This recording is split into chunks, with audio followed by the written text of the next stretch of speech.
What did surgery feel like before anesthesia? Right now, if a stone lodges itself in your bladder, a surgeon threads a scope up through you, zaps it into gravel, and you're home by dinner. For most of human history, that same stone meant one thing. Someone was going to cut it out of you while you were fully awake and fully aware. Not sedated, not numbed, awake. And people wrote down what that felt like. Their words are still around. Let's put you there. London, 1740.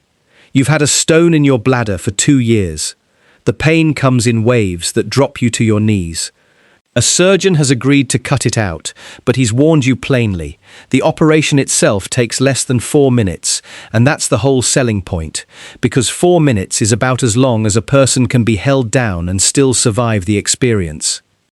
You're brought into a small room, not a hospital, because most surgery in this era still happens in private houses or cramped surgical shops. There's a wooden table, a leather strap, and 4 strong men whose only job is to hold your arms and legs so you can't thrash off the table. You're placed on your back, knees pulled up to your chest, and bound there with cloth, fully exposed in front of the surgeon and whoever else is standing in the room to watch, because privacy is not a concept anyone extends to a patient in 1740. The surgeon works a curved metal instrument up through you to find the stone, then cuts through tissue to reach it, then digs it out with a hooked tool called a forceps. No anesthetic exists. None. You are conscious for every second of it.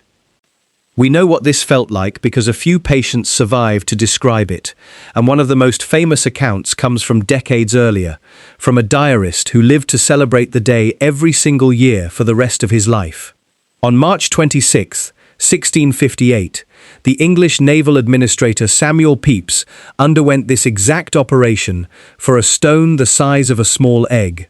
He was tied down, cut open, and had the stone pulled from his bladder while fully awake, and he survived it, which by the odds of the era was closer to a miracle than a medical outcome. For the rest of his life, Pepys marked the anniversary with a private dinner, thanking God he'd lived through it. That's what surviving surgery meant before anesthesia. It wasn't a procedure you scheduled, it was a date you commemorated, like a second birthday, because the version of you that walked in and the version that walked out weren't guaranteed to be the same person. Surgeons of this era were graded, quite literally, on speed. The faster the cut, the less time the body had to go into shock, and shock is what actually killed most patients, not blood loss, not the wound itself. Nowhere was this clearer than on the battlefield.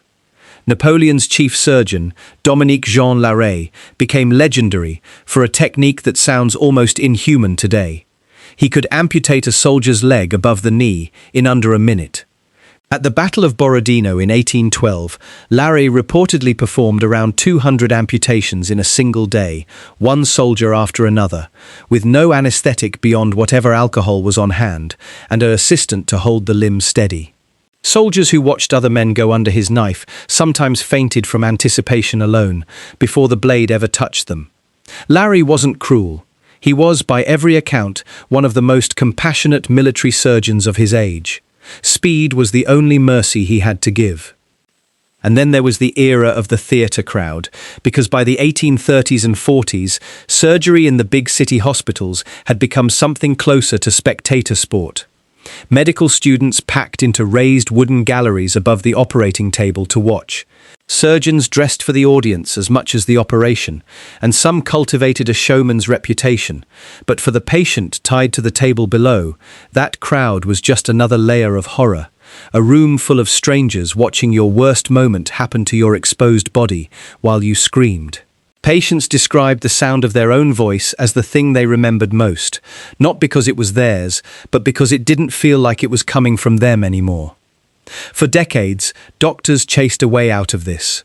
Some tried hypnotism, calling it mesmerism, convinced a person could be talked out of feeling pain. Most surgeons dismissed it as theatre, dressed up as medicine, and they were mostly right. It rarely worked. Others just leaned harder into whiskey and opium, neither of which does much against a knife. Then, in December of 1844, a Hartford dentist named Horace Wells thought he'd finally found the answer. He'd watched a demonstration of nitrous oxide, laughing gas, at a travelling show and noticed a man injure his leg badly while under its influence without seeming to feel it at all. Wells had it used on himself for a tooth extraction, and it worked. Thrilled, he arranged a public demonstration at Massachusetts General Hospital in January of 1845, in front of a packed gallery of skeptical surgeons and students. The gas bag was applied, the tooth was pulled, and the patient cried out in pain. The gas dose had been too weak. The room erupted into laughter and jeers. Wells was humiliated in front of the exact audience he needed to convince, and it would haunt him for the rest of his short life. Less than 2 years later, a different approach succeeded, where Wells had failed.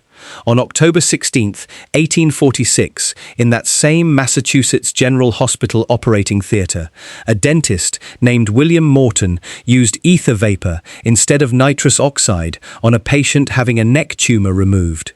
This time there was no crying out. The patient lay still. The surgeon finished the operation in silence, then turned to the stunned gallery, the same kind of gallery that had laughed Horace Wells out of the room, and said the operation was no humbug. Word spread across the Atlantic within weeks. Not everyone celebrated. Some surgeons insisted pain was necessary, proof the body was fighting to survive, and that sleeping through surgery was somehow dishonest.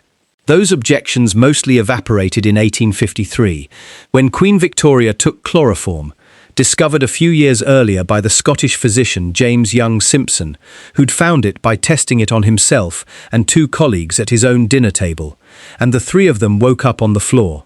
Once the Queen of England chose to sleep through childbirth, nobody could credibly argue that pain was noble anymore. Tonight, someone will lie down on an operating table, count backward from 10, and wake up in a recovery room asking for water. Samuel Pepys marked the day he survived his surgery every year for the rest of his life. You won't even remember the date.